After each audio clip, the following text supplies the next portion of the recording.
स्वस्ति न इन्द्रो वृद्धश्रवाः स्वस्ति नः पूषा विश्ववेदाः स्वस्ति नस्तार्क्ष्यो अरिष्टनेमिः।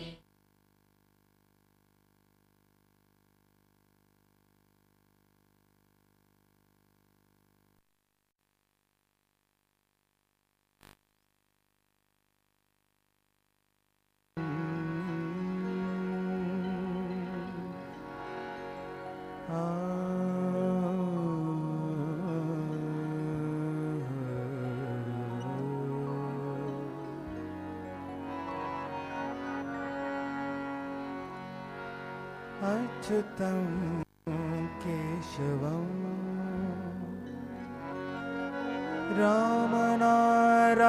रामनारायणं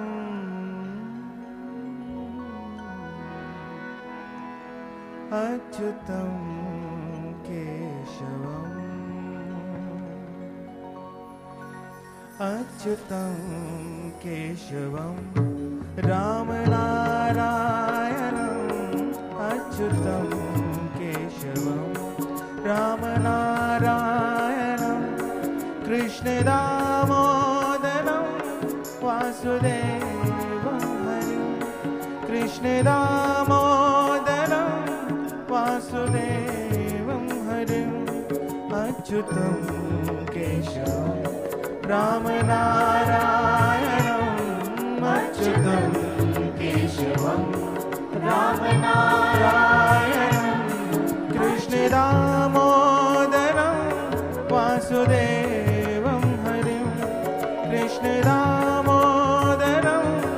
वासुदेवं हरिं श्रीधरं माधवं गोपिकावल्लभं श्रीधरं माधवं गोपिकावल्लभं जानकी नायकं रामचन्द्रं भजे अच्युतं केशवं रामनारायणम् अच्युतं केशवं रामनारायणम् अच्युतं केशवम्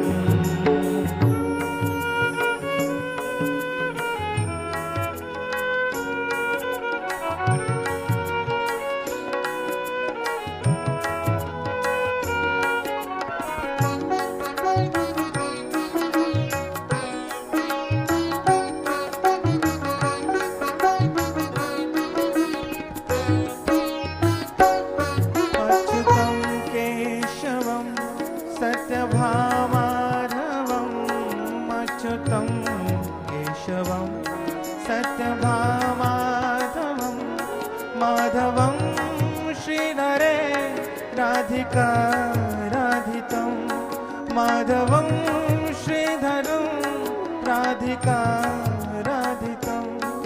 इन्दरामन्दिरं चेतसा सुन्दरम् इन्दरामन्दिरं चेतसा सुन्दरं देवकी नन्दनं नन्दनं सन्दिधे अच्युतं केशवं रामनारायणम्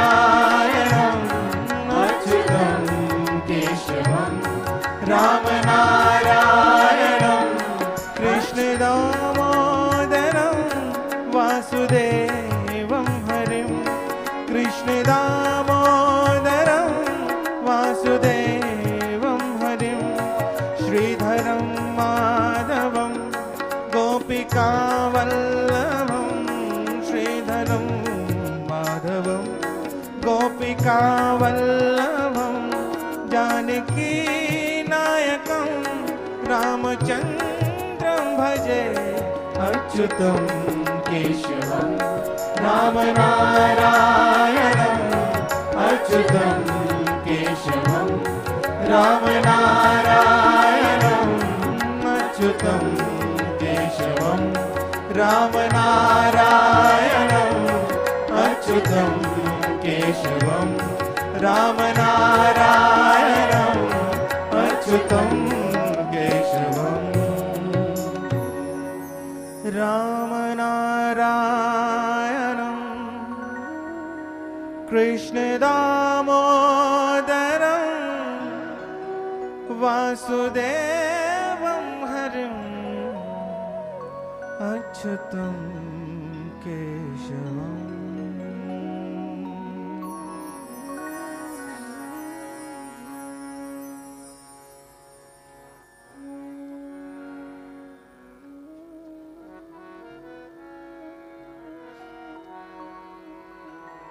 भवारण्य प्रविष्टस्य दिङ्मोहो भ्रान्तचेतसः येन सन्दर्शितः पन्था तस्मै श्रीगुरुवे नमः।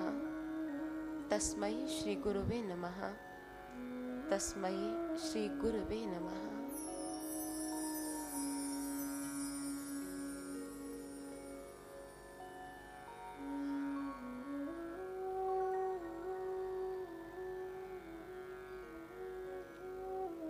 उपस्थित सज्जन वृंद, मातृशक्ति एवं भगिनी समाज,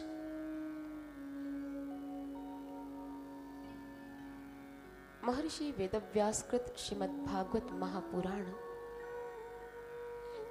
भारतीय धर्म परंपरा की गाथा है। हमारी संस्कृति के ऐसे अनेकों मान बिंदु हैं जिन पर विस्तृत विवेचन श्रीमद् भागवत महापुराण में पढ़ने पर मिलते हैं। भारतीय संस्कृति की अनेक विशेषताएं हैं